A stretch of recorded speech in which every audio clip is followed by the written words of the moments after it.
चलिए, आज एक बच्चे की नज़रों से ना एक बहुत गहरी सच्चाई को समझने की कोशिश करते हैं। ये एक ऐसी कहानी है जो हमें याद दिलाएगी कि दुनिया को देखने का सबसे खूबसूरत तरीका क्या हो सकता है। मासूमियत का कोई धर्म नहीं होता। सोचिए, कितना पावरफुल विचार है ये। असल में यही तो इस पूरी कहानी की नींव है। ये बात हमें याद दिलाती है कि नफरत कोई साथ लेकर पैदा नहीं होता, ये तो सिखाई जाती है। तो कहानी के पहले हिस्से में चलते हैं, मिलते हैं हमारे उस छोटे से दोस्त से जिसकी आंखों से हम ये सारी दुनिया देखने वाले हैं। यह है कबीर, बस 7 साल का एक बच्चा, लेकिन बहुत जिज्ञासु।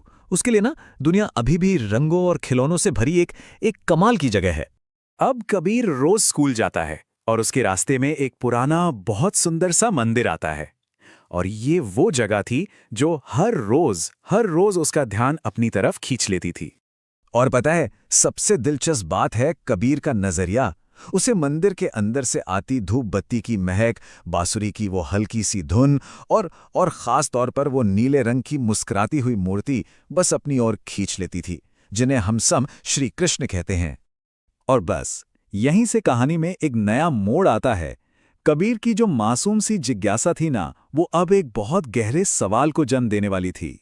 तो कबीर मंदिर की सीढ़ियों पर बैठकर बस देखता रहता। लोग अंदर जाते हैं, सिर झुकाते हैं, और उसके छोटे से मन में ना बड़े मासूम से सवाल उठते हैं। ये हैं कौन? अच्छा, क्या ये भी मेरी तरह माखन खाते हैं? और ये सवाल दिन भर उसके दिमाग में घूमते रहते।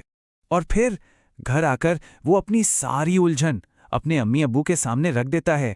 वो पूछता है, अम्मी अब्बू, हम तो अल्लाह की इबादत करते हैं, तो फिर मंदिर में वो सुंदर से भैया कौन है?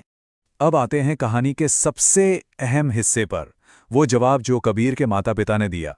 और सच कहूं तो यही इस कहानी का दिल है। उसकी अम्मी ने ना एक बहुत ही प्यारी सी मिसाल दी। वो उसे समझाती हैं, बेटा एक बात सोचो, सूरज तो एक ही है, पर कोई उसे आफताब बुलाता है और कोई सूरज। पानी भी तो एक ही है ना?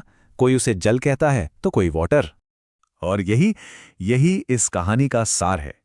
एक ही रोशनी पर नाम बहुत सारे। अम्मी आगे समझाती हैं, बिल्कुल वैसे ही अल्लाह और भगवान एक ही नूर के अलग अलग नाम हैं।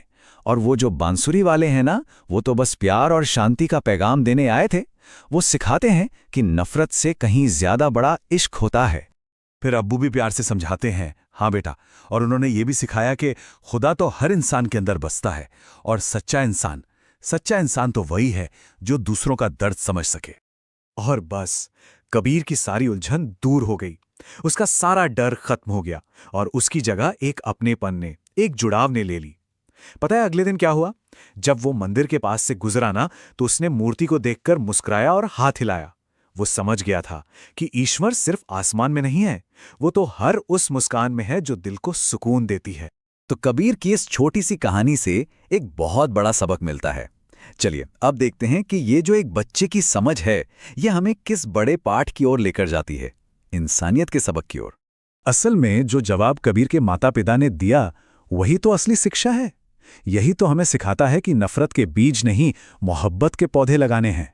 तोड़ना नहीं, जोड़ना सिखाना है। धर्म से भी पहले इंसानियत पर ध्यान देना है, और दूसरों पर बस ठप्पा लगाने के बजाय उन्हें समझने की कोशिश करनी है, ठीक वैसे ही जैसे कबीर ने समझा। और ये बात कितनी सही है कि बचपन की सीख सबसे ज्यादा जरूरी होती है। सच तो यह है कि एक बच्चे को बचपन में जो चश्मा पहना दिया जाता है ना, वो बड़ा होकर पूरी दुनिया को उसी नजर से देखता है। हमारे समाज का पूरा भविष्य इसी एक बात पर टिका है। तो आखिर में ये कहानी हमें एक बहुत गहरे सवाल के साथ छोड़ जाती है कि हम अपने बच्चों को आने वाले कल के लिए कैसे तैयार कर रहे हैं। एक ऐसे भविष्य के लिए जिसमें युद्ध हो, या एक ऐसे भविष्य के लिए जिसमें प्यार हो? सोचिएगा जरूर।